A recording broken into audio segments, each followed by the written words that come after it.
Hey witches, welcome to Busy, Gritty, Inked, and Witchy, a magical living podcast for the busy witch. I'm Morgan, eclectic witch of almost 25 years, Avalon priestess, and busy witch. Here we'll talk all things witchy, from current metaphysical happenings to my busy witch tips and tricks, and everything in the in-between. This podcast is my personal journey, filled with my knowledge, opinions, and unique way of looking at the world. Join me as I weave the magical and the mundane in every episode.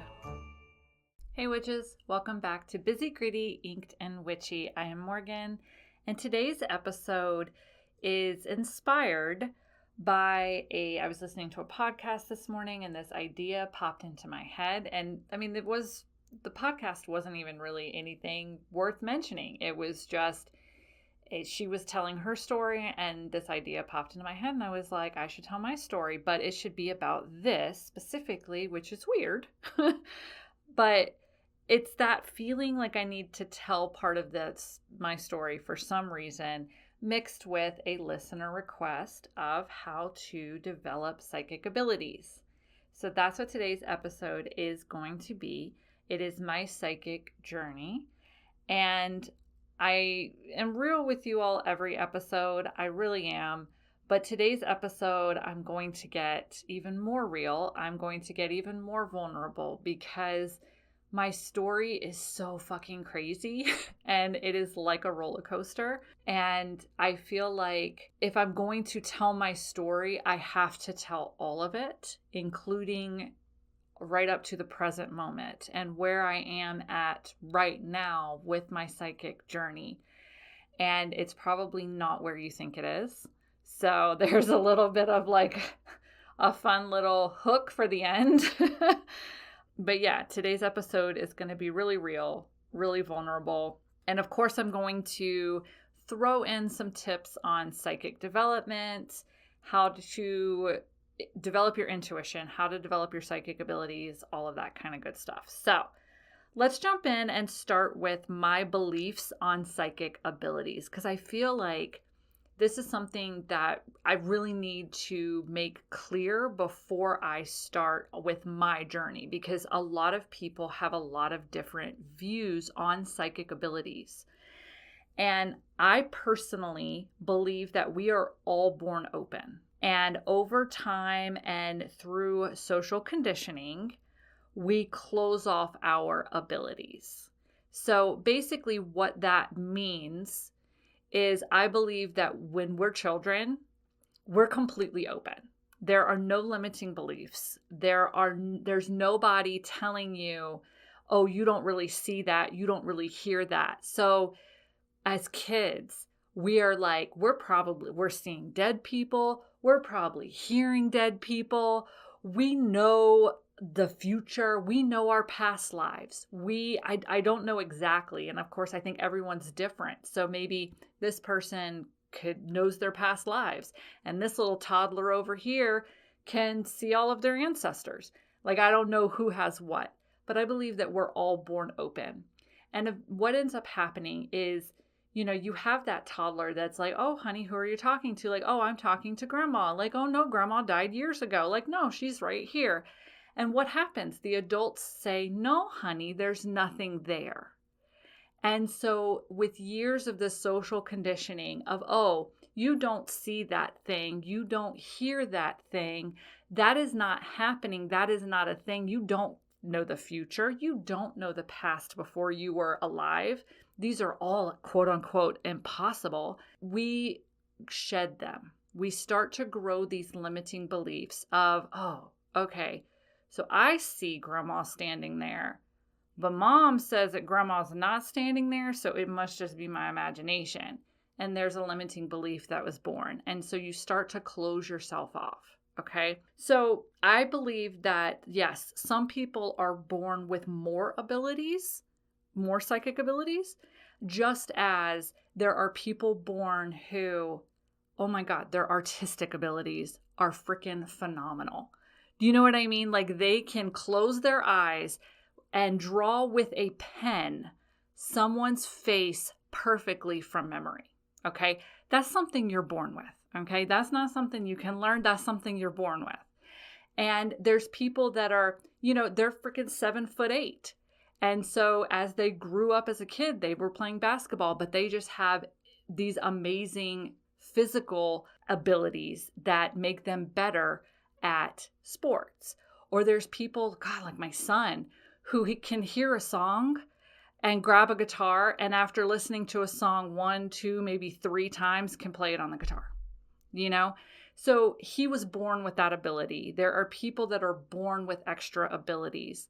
So yes, I do believe that there are people who are born with extra psychic abilities or extra gifts, but I do believe that we were all born open and therefore can all be open again. Now, to what level that is depends on your natural abilities, how much you're willing to shed limiting beliefs, how much you are willing to open yourself.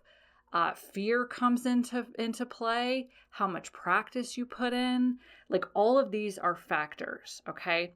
But I think that we all have intuition, even to this day, even if you are completely closed off, you still have an intuition. And I believe that that intuition can definitely be developed, but most people doubt it. Like, you have that gut feeling, but you doubt it. And that's what causes a limiting belief to form of, I'm not psychic. Like, oh, I'm not psychic. I don't have an intuition, because something happens and you immediately just pass it off. You don't trust it. All right. So those are my beliefs on abilities, psychic abilities. So even if you are sitting here today listening and you're like, I don't have a psychic bone in my body, I'm telling you that you do. Because that's what I believe. Okay. Now, let's jump into my story, because this is a roller coaster, you guys. Okay. So I don't have memories of being psychic as a kid. You know, like, I have heard on different podcasts, I've heard different witches say, like, oh, like, once I became a witch, you know, or once I was an adult and I realized, you know, what this stuff was, I realized, oh, as a kid, I used to see dead people. Or, oh, as a kid, I used to I had a spirit guide that would tell me things about people. I don't have anything like that. So I don't have any fun origin story. A lot of that could be, I don't remember a lot of my childhood period, actually. It's pretty much a blank slate until my teenagehood, with the occasional little blips here and there of important things. Like, you know, I was 8 years old when my sister was born. I remember that. Not a lot else, but that's due to some shit from my childhood and just the way that I was raised, which I'm currently getting through on my healing journey in therapy. So I don't have a lot of memories of my childhood period. So therefore, I don't have memories of being psychic in childhood. Now, I think I've told the story on my podcast episode. I'm really hoping I have, because I don't want to tell like the long drawn out story. But when I was 17, and this is my first memory of some weird psychic shit happening. Okay. When I was 17, Colin and I, Colin's my husband, and I were dating, and I was leaving his house one night, and just out of the blue, I opened my mouth and I said, don't get in the car with Jeff. And he said, I haven't seen Jeff in weeks. Why would you say that? And I'm like, I don't know. Just promise me you will not get into the car with Jeff. And he said, okay, I promise. So he got in the car with Jeff. Jeff randomly showed up at the house that night, and he got in the car with Jeff, and they hit a telephone pole. Colin was passed out at the time in the passenger seat. Jeff was drunk, and they hit a telephone pole. And so my phone rings at 5 a.m. the next morning with my friend, who says, he's okay, but, and I'm like, did he get in the car with Jeff? And she's like, how did you know? And I'm like, because I warned that motherfucker last night. So that's the first time that I can remember opening up my mouth, weird shit coming out that I have no idea where it came from, and then that thing coming true, okay? And from that point, when I was 17 forward, I can remember it happening a lot, okay? In fact, the people that I surrounded myself with would tell you, if Morgan ever says any weird shit to you, pay attention, okay? So for years, And I don't remember specific instances from that point forward, but I just remember being that person who would open up their mouth and say weird shit, and then that weird shit would come true. And this was for years, okay? So fast forward a little bit to when I was 21. At this point, I'm married. I have a child. Yeah. No, I worked quickly. Colin got orders to England. And I truly began exploring my spirituality when we moved to England. That's when I found out about the Avalonian tradition. I got in with a group of eclectic pagans called a moot. I was, a baby witch, and I was exploring everything, and I was soaking everything up like a sponge. Okay. And so at that point, I became wide open because I think it had to do with being in England. And I think it had to do with being in my home country of my spirituality, my like familiar area, quote unquote, home for me spiritually. And I think it had to do with just being a sponge, but being surrounded by people who supported me saying the weird shit and exploring the weird shit, And I could see ghosts. Oh my God, and let me tell you, you guys, England compared to the United States of America, just from timeline alone, so many more fun. The ghosts in England just walk around like normal people. They're dressed weird, I could definitely hear things. I don't know if I've ever, I know I've told the story. You have to go back to either Spooky Shit, probably that episode a few years ago. Spooky Stories Part 1 is probably the one where I talk about the ghost getting in bed with me. That was really fun. But like, I would not only see ghosts, okay, but I would see energetic replays of, hopefully, I never confirmed it, but they're called energetic loops, and I'm going to sound really douchey here for just a second. I am a fan of Ghost Adventures, the TV show. I am a fan of Zach Bagans. I understand. I get that he is a very sour taste in a lot of people's mouths, okay? But he wrote a book called Dark World years ago that explains the science behind ghosts and hauntings and energy, and it is extremely eye-opening. And I find it to be an extremely amazing book when it comes to explaining energy and ghosts and how different things can attract and tap energy and hold it, okay? And I cannot remember exactly what he calls it, but for me, they're like energetic loops or like energetic replays. I could actually, and the weird thing is this book came out after I was living in England, after I had lived in England and moved back to the States. And I think that's why the book resonated with me so much, is because he explains these energetic loops where things like natural stone, water, things like that can hold energy. And basically, if you happen upon them, you can essentially hit the play button. And some energy of something that was trapped there at one point will play in front of you. And that's what a lot of ghosts or apparitions are, is this energetic loop that just plays. And a lot of times it can be someone's death. It can be, it's something where there was so much energy built up in that area that it gets trapped and it gets stuck on an energetic loop. Okay. Well, the reason that resonated with me is because I was like, holy shit, that's what I used to see in our house in England.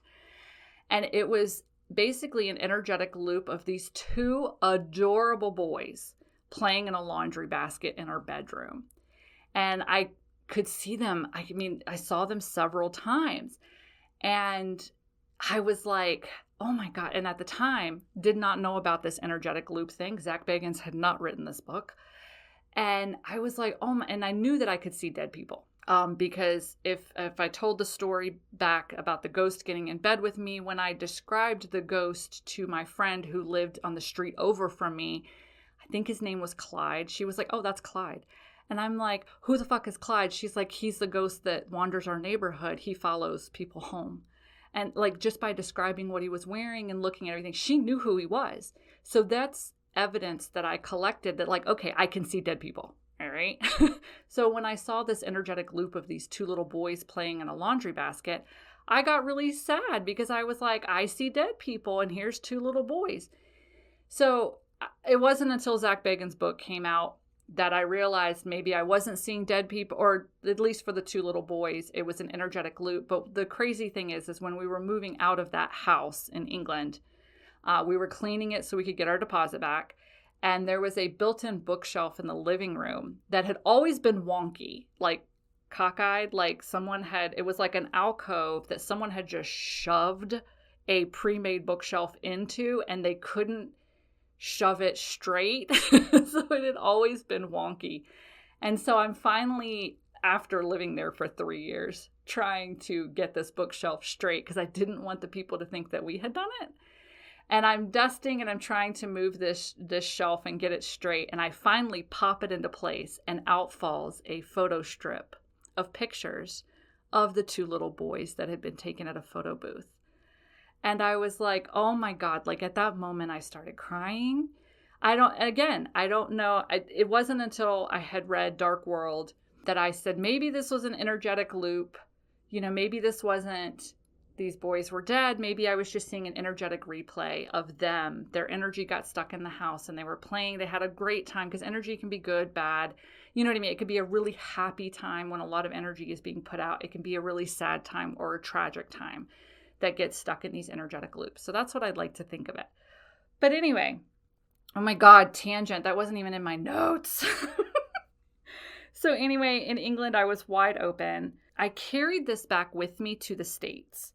And mostly by the time we got to South Carolina in 2005, I was 24 years old. There's not a lot to see, not as much to see as far as dead people in England.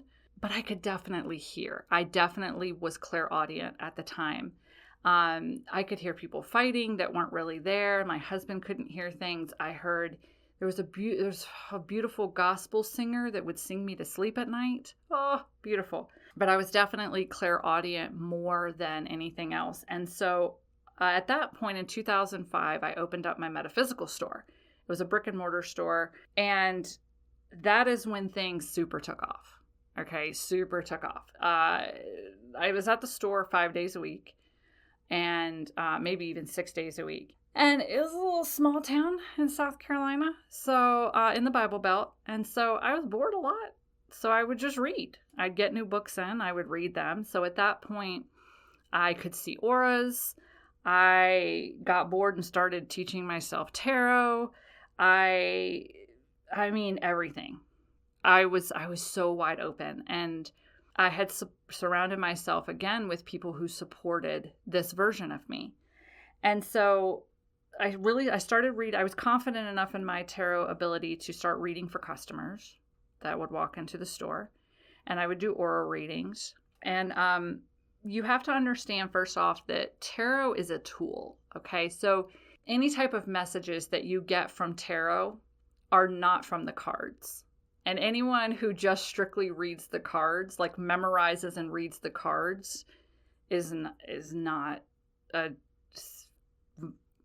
don't know how to put that nicely. We'll just say this, okay? The messages are coming from you. You are opening yourself up to your higher self, your guides, the other side, whatever you want to call it. And the tarot cards are a tool.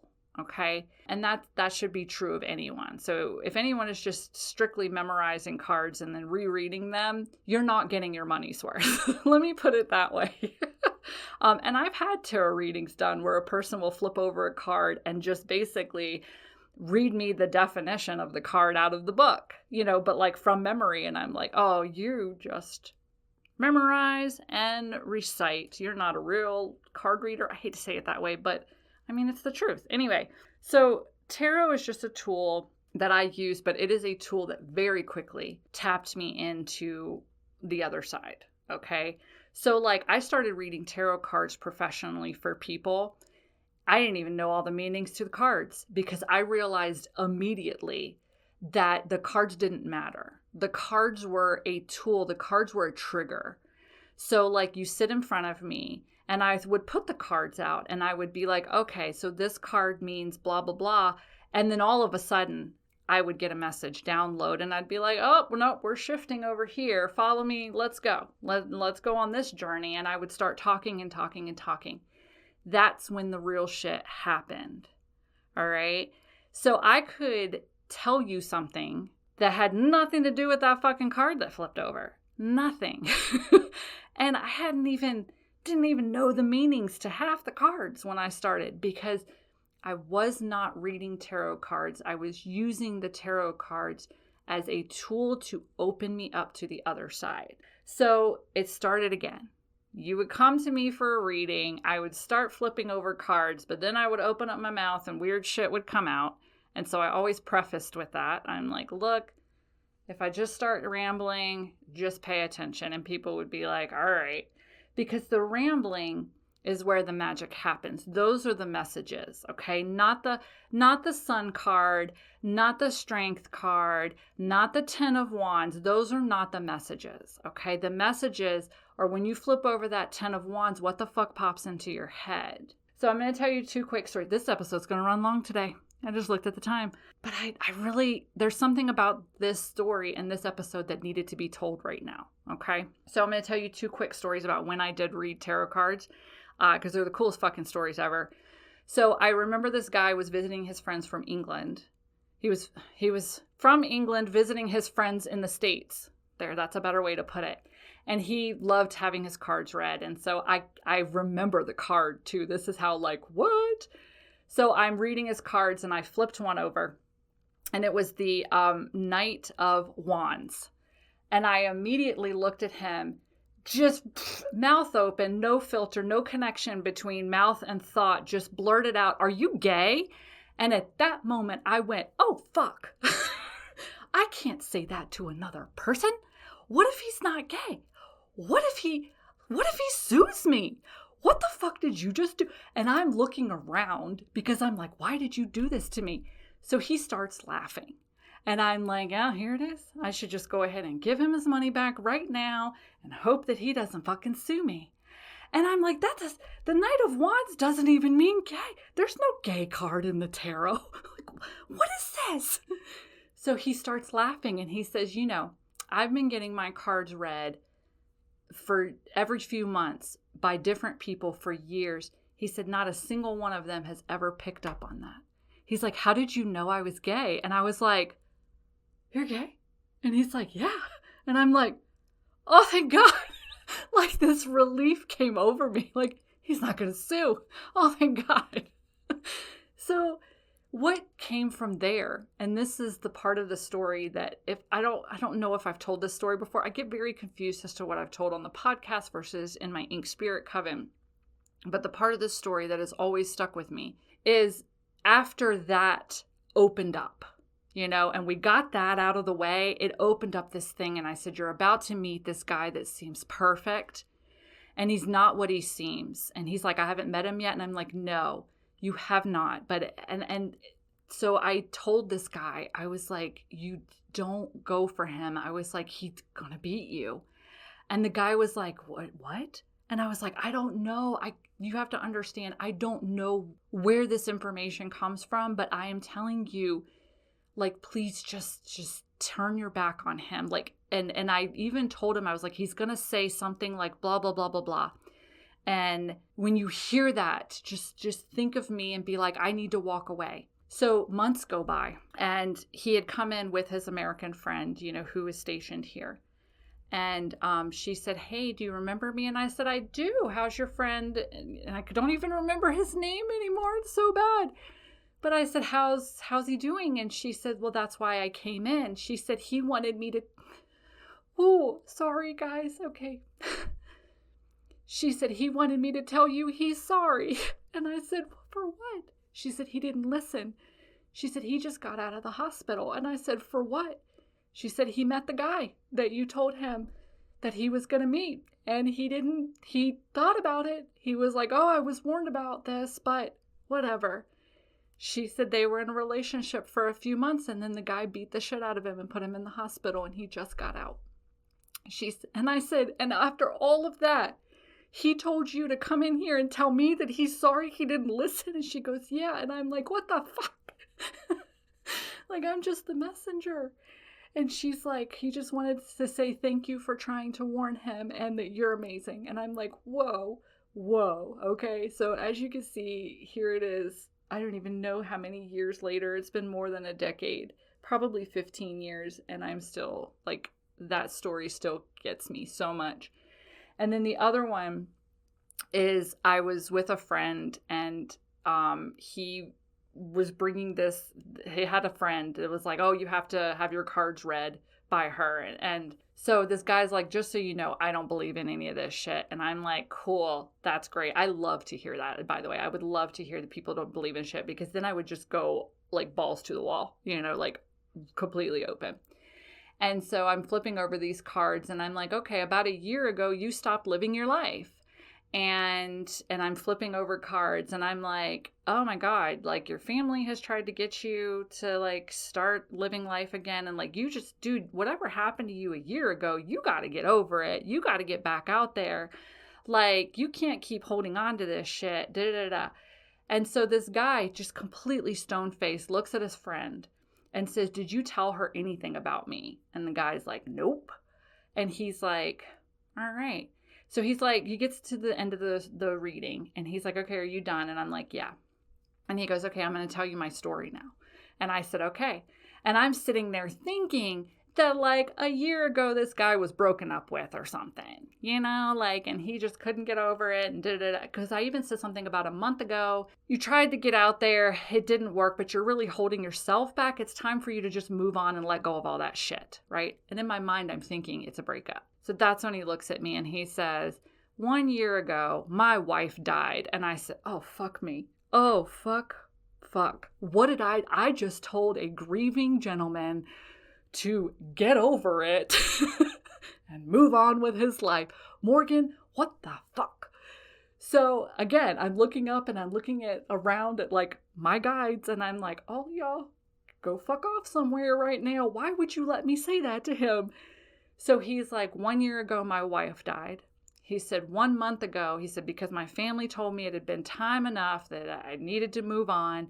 He said, so 1 month ago, I went on a date. But I'll tell you, the girl was great. I sabotaged it because I just felt like it was wrong for me to be going on a date. And he said, but here's the thing. He said, you're a complete stranger who knows nothing about me. And I'm just sitting there like, I'm sorry. And he goes, no. Don't apologize. He said, you don't know me and you know nothing about me. And you just told me 2 extremely important milestones from the last year of my life. And then you told me that it's time to move on. He said, the only way that you would know that is if it came from a higher source. And he said, so I want to thank you. I will listen to what you say because you're not my family. You're not, trying to get me. He's like, you know nothing about me. So therefore that message had to come from somewhere higher. And I just sat there like, he's like, so thank you. And I'm like, you're welcome. Like, so awkward, right? Like, who does that? So anyway, those are just my 2 most memorable random tarot card stories from back in the day. Okay, so I'm reading tarot cards. It's somewhere between 2005 and 2010 because that's how long my store was open. My psychic abilities then evolved again, okay, because Sheila introduced herself to me. Who is Sheila, you ask? I guess you would call her my spirit guide. Yeah, I heard her. Oh yeah, did I hear Sheila? All the time, Sheila talk in my head, okay? If anyone is asking right now, have I been tested for schizophrenia or gone it? I haven't, no. Because whatever Sheila was telling me, I would then, to the person who's sitting in front of me, be like, hey, by any chance, blah, blah, blah, blah, blah. And they'd be like, how did you know that? And I'd be like, well, I guess I'm not schizophrenic. Or if I am schizophrenic, then the voices in my head, or the voice in my head is psychic and knows things about people that I don't. So I just accepted it. So this evolved again. My psychic abilities evolved again into movies playing in my head. And when a movie would play in my head, I would kind of go into like this blank stare, but I would be talking, conveying this movie that was playing in my head, which people on the other end of the table would confirm. Like, how did you know that? That was always, how do you know that? Like, I don't fucking know. Okay. And sometimes, this is fun. Sometimes I would touch objects and then a movie would play in my head. So I was like Phoebe on Charmed. Yeah. So this is when shit got real. Like, you think shit is real up to this point? No. This is when shit got real. So I think I have told this story. I will try to make it brief. But basically, I was reading cards for a friend of mine, like for my best friend at the time. And it was in the middle of, I had flipped over a card. It triggered a movie in my head to where I was describing to her in great detail her being curled up on the floor in a kitchen, having the shit beat out of her by a guy. I described what she was wearing. I described what he was wearing. I described what was going on in her head. I said, you're thinking, just kill me now. Just kill me now. Just get it done and over with. Just kill me now. And I'm in this trance-like state. So I'm not focusing on the person in front of me. Like when these movies would play, so I was looked like I was staring off into space, but I was watching the movie in my head. And so it almost comes on and then goes off again, like a light switch. And so I get to the end of this and I come back to reality, I guess is how to put it. And I look across the table and the look on her face was something that you never want to see a person who loves you look at you like that ever again. I'm going to put it like that. The look of sheer dread and fear in her face was something I will never forget. And she just looked at me and I could see tears welling up in her eyes. And she was mad. She was like, how the fuck did you know that? And I said, I don't know. You know that can't control this shit. I don't know. And she said, I never wanted you to know that story. I never wanted anybody to know that story. She's like, that is a part of my life I don't want to ever relive. And she said, you described everything perfectly. You described what I was wearing. You described what I was thinking in my head. She said, I landed in the hospital for 2 weeks. He broke all kinds of bones in my body. She said, I never wanted to relive that ever again. And then she got up and she stormed outside and smoked a cigarette. And I went outside with her. And in between getting up and going outside with her, just the look on her face would not leave my memory. And from that point forward, I threw a temper tantrum, literally. Like, I yelled and screamed at my guides. I yelled and screamed at the universe. I yelled and screamed at whoever was fucking listening, on my end, their end, whoever, that this was bullshit. I never had peace to myself because Sheila was always just yapping in my ear. I knew shit about people that they didn't want me to know. I didn't want any of this anymore. And I threw a temper tantrum and I turned it all off. That was probably 14 years ago. And I've never gotten it back. Not in the way that it was, as powerful as it was, What also happened after that, let me tell you, is I felt extremely lost. Like when I turned it off, I didn't know who I was anymore. But I didn't know how to control it either. I was young. I was like 20. Well, I guess I'm not young by today's standards. But, I was in my mid to late 20s. But I turned it off and I started to question everything. I mean, everything. My spiritual path, who I was. I felt extremely lost in the world. And what came after that was probably the darkest 3 years of my life. I walked away from my marriage. I made some really stupid fucking mistakes, and I tried like hell to fuck my life up. I ended up rock bottom, moved back home I moved in with my sister, tiny apartment, me, my sister, my 2 kids. And that was the next 3 years of my life. So when I got back on track with my life, things have been different. They definitely have. When I read tarot now, it still opens up that flow to the other side, okay? But I have not read tarot for probably 14 years, like consistently.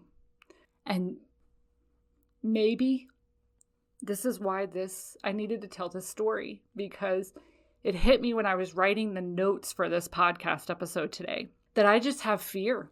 I have fear of going back to that time. Like, I've tried, you guys, I have tried to get it back. I've said I'm sorry.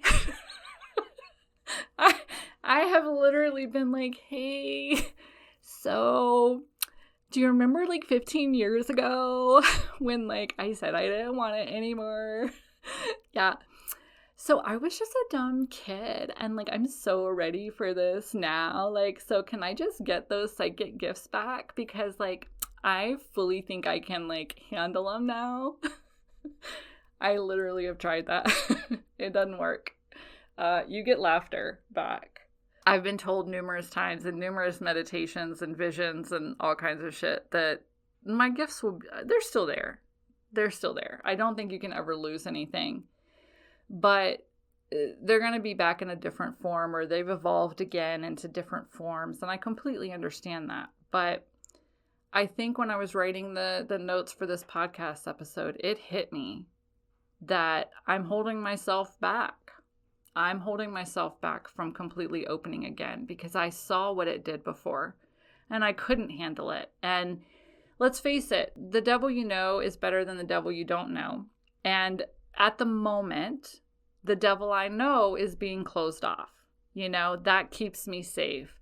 That is predictable. That keeps me out of people's business without them wanting me in their business, you know? Whereas the devil that I used to know was not being able to control it, was knowing secrets about people at any point, was touching something and having a movie play, was having a loved one look at me like I had just murdered their cat, you know? And that's not a devil I want to know again. So therefore, I don't know what the alternative is. So the best thing to do is just stay here and stay ruled by fear. Because in this place, I'm comfortable. In this place, I don't have loved ones looking at me like that. Do you know what I mean? So that all hit me while I was writing the notes for this episode. So maybe that's why I needed to tell the story today. Maybe for once it wasn't for one of you to hear it. It was for the light bulb to go on in my own head that I'm the one holding me back now from being open again. Because I'm scared of the unknown. I'm scared of what form these gifts will be now. Oh, that's some powerful shit right there. Okay. So that was super vulnerable. And yeah, all right, that was scary. Okay, let's get back to my notes. Where am I? Okay. So when I do read tarot, because I have done some card readings here on the podcast before, it's like it never, like oh my God, I flip over a card. I feel it. I feel the energy flowing through me. I feel being open to the other side. But again, I've read cards for you all or for the podcast, and that's about it. I maybe have read cards for a friend or two in 14 years. I used to pull a card every morning for myself or try to do tarot card readings for myself. That never worked. So when I do pick up the cards again, I do feel open. I can feel it and it scares me. And so I put the cards down and I don't pick them back up again. But now in the present form and where I'm presently at with my psychic journey is this. I have tried channeling, nothing really panned from that. Every now and then I'll hear stuff, super fucking cool. But it's almost like when you're driving, like you're on a road trip in the middle of nowhere and you have no radio, like the radio station's on or whatever, but there's nothing. And then all of a sudden you'll just get like a little hint of a radio station for like 5 seconds and then it'll just pan out again. That's what it's like when I do hear stuff. My abilities now are low-key. They're really low-key and fluid. They're almost like they're like a part of me. And I know that sounds weird because they're all a part of you.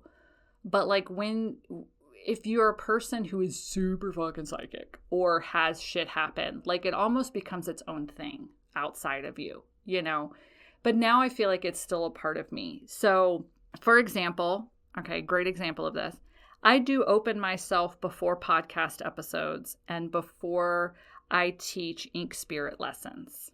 Okay, so I do this whole thing where I open myself up and I talk to my guides and I say, let me be a conduit for any messages that are needed for people today. And that's when I record podcast episodes. That is also when I teach in my coven. So over and over again in both of these places, podcast and in my coven, I will go on a tangent at some point, and apparently that tangent, I will get, contacted, or I'll have a coven member, say something in the group later, but that tangent is exactly what they needed to hear at that time. So I know, and it happens, it's really weird. It happens sometimes with Reels as well, like when I'm recording Reels or TikToks.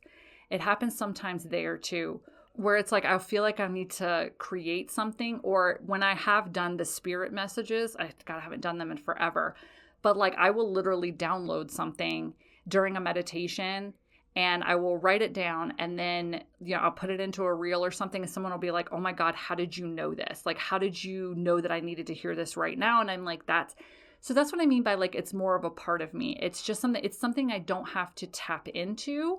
It's something I don't have to use tarot cards for. It'll come to me in a random thought, or it'll come to me.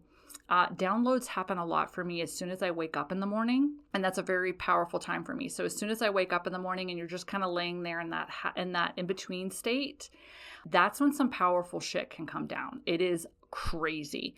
And so, yeah, I do call them downloads because they just pop into my head. And sometimes they're for me, sometimes they're clearly for other people, and they're for other people I know. So I will text that person and be like, hey, blah, blah, blah, blah, blah. And they'll be like, oh my God, thank you.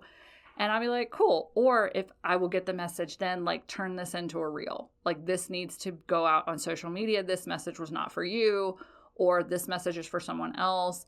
And I'll be like, okay. So it's more of like a part of me. But again, it just pops in. I never know when it's going to happen. And they always have the same feeling. So that's how I know that they are something more, that they are part of my gifts. They are part of my psychic abilities, because they have that same feeling. They did 15, 16, 20 years ago when I would read tarot cards. It has that same feeling of when I would open up my mouth and weird shit would come out.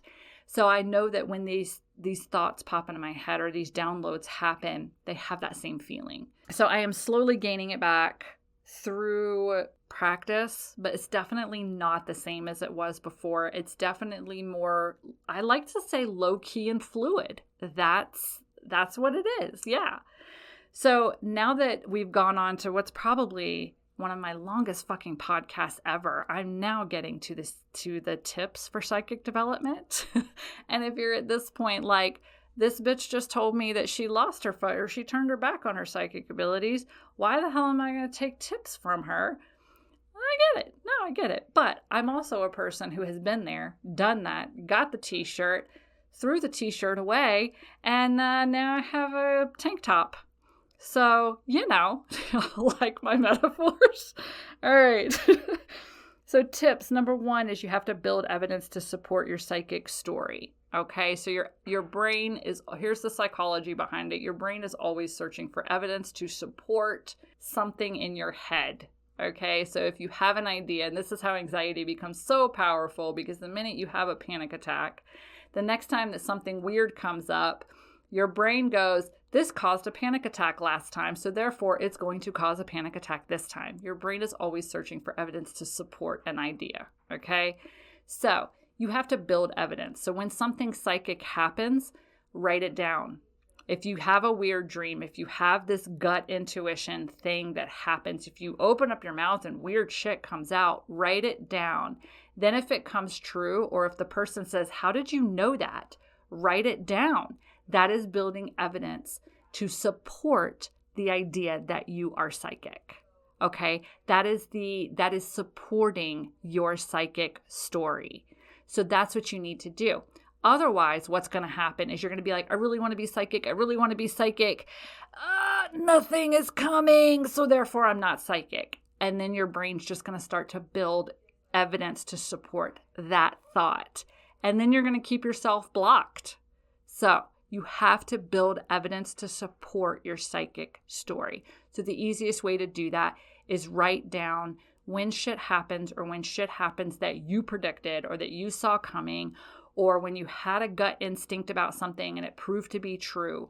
Write that shit down and look at it. Be like, no, look, this happened. I'm going to build evidence to support the psychic story, not support the opposite of that. Okay. Number 2 is shed your limiting beliefs and fears.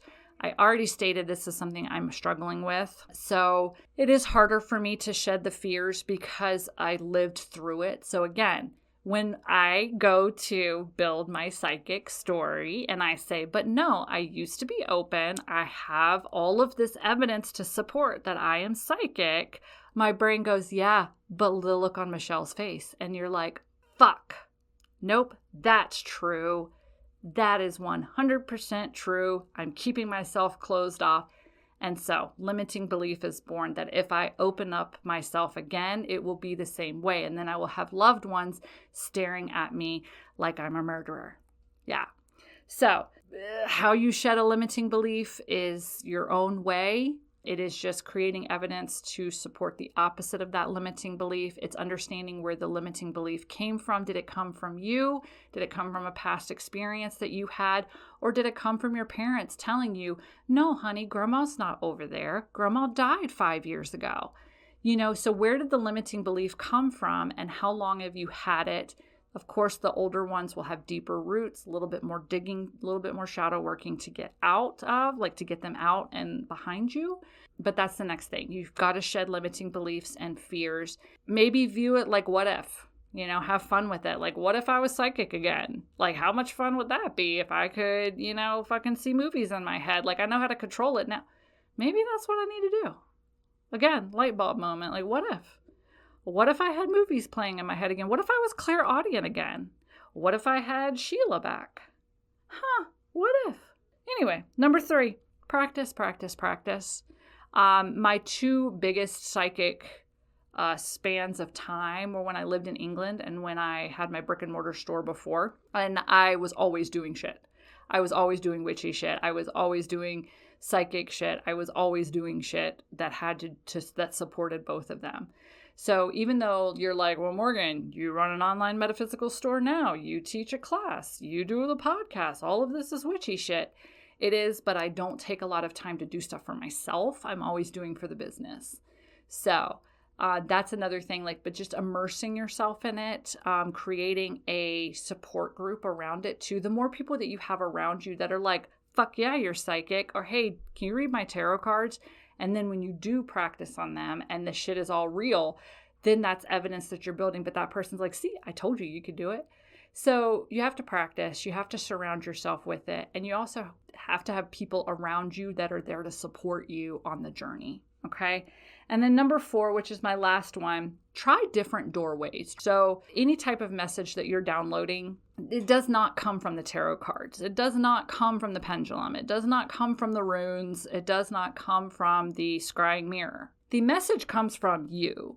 It comes from you or your higher self or your guides or the astral realm, like whatever you want to call it. Okay.